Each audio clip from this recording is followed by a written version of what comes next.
High above the world, nestled amongst fluffy cumulus clouds, sat Cloud City. It was a whimsical place. Buildings were made of shimmering moonbeams, streets were paved with rainbows. Residents, they were always in a good mood. How could you not be, living on a cloud? Cloud cars, powered by laughter, seriously, zipped through the skyways. Their fluffy exhaust fumes just added to the city's charm. Cloud people were a cheerful bunch, known for their sunny disposition and love of fluffy slippers. Life in Cloud City was light, airy and full of laughter, unless of course you were Bob. He was having a bit of a day. A day that started with a missing jar of cloudberry jam and escalated rather quickly from there. Bob was a cloud person, with a heart as big as a cumulonimbus cloud. He loved Barbara, his wife, more than anything, except maybe cloudberry jam. That was a close second. Barbara was known for her infectious laughter and her ability to find a silver lining in any cloud, even a rain cloud. Today, however, Barbara's sunny disposition was being put to the test. Bob, honey, it's just cloudberry jam, she chuckled, watching him rummage through their pantry. I'm sure it'll turn up. Bob paused, his cloud form momentarily deflating.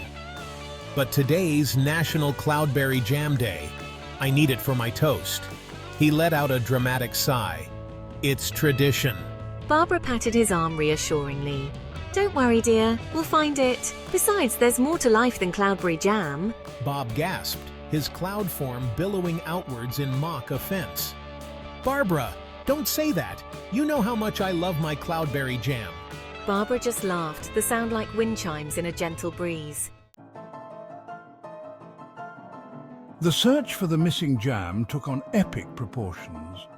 Bob, with the tenacity of a detective hot on a trail, followed a sticky trail of cloudberry remnants. It led him on a merry chase through their cloud cottage. From the living room, where he swore he saw a glint of purple under the sofa cushions, to the bathroom where he accused the three-headed showerhead of hoarding the precious jam. Barbara trailed behind him, stifling giggles as she put away the items Bob had tossed about in his frenzy. Bob, darling, I'm starting to think you've inhaled too much cloud fluff this morning. But the jam, Barbara, it's gone. Vanished, like a puff of smoke in a windstorm. Bob exclaimed, throwing his hands up in exasperation. All right, detective, Barbara said, pulling a jar from her apron pocket. Case closed. Bob stared at the jar, his jaw dropping. But how?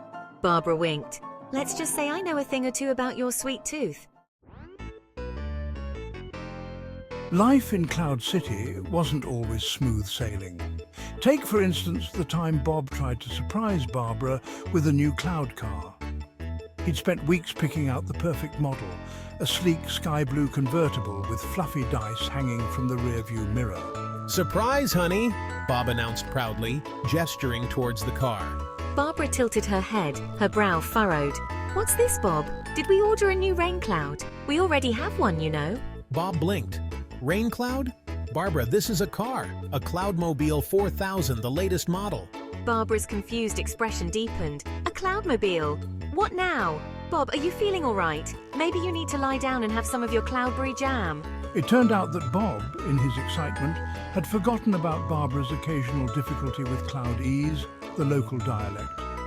He'd used a slang term for the car, leaving Barbara utterly perplexed.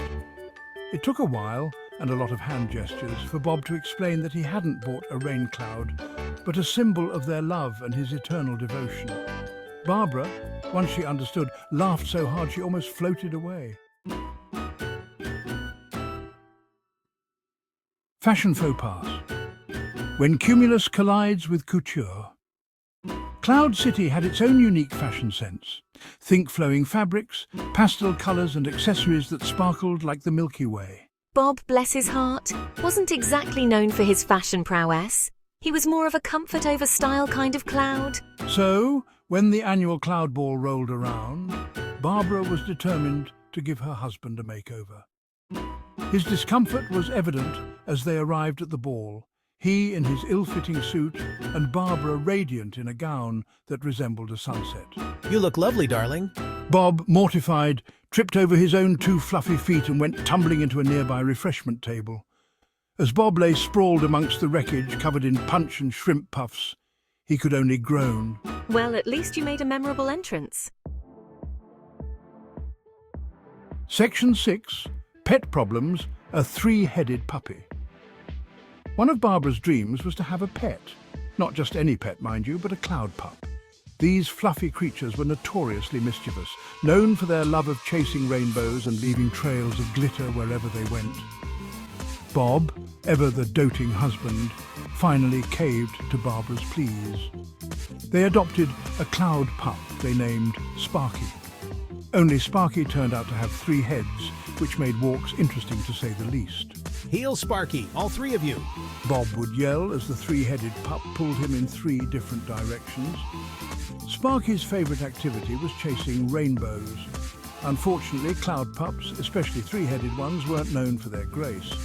This often resulted in Bob and Barbara finding themselves tangled in a web of leashes and limbs, covered in glitter and rainbow-coloured drool. I told you we should have gotten a goldfish. Bob muttered one afternoon, untangling himself from Sparky's leash for the 10th time that day. Oh, Bob, don't be such a cloud puss. Sparky's just full of energy, that's all. Despite the chaos, Bob secretly adored Sparky, all 3 heads of him.